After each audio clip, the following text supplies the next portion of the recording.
Hakika kuna shida ya dunia, mambo ya mafuta.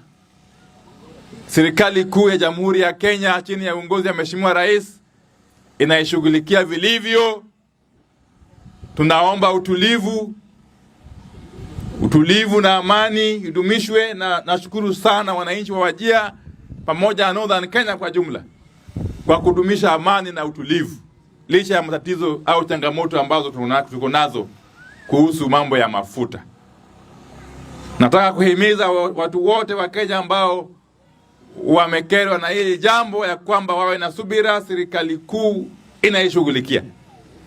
Nikitoka hapa naelekea Nairobi siku ya leo, tumeita hawa viongozi wa matatu sekta ili waje tuzungumuze nao, mimi pamoja na mwenzangu waziri wa uchukuzi na barabara Mheshimiwa Davis Chirchir, tuwasikize, tusikie wako na malalamishi aina gani na tujadiliane ili tujue kwamba tunaweza enda mbele tukifanya mambo gani tukiwa tumeshirikiana pamoja.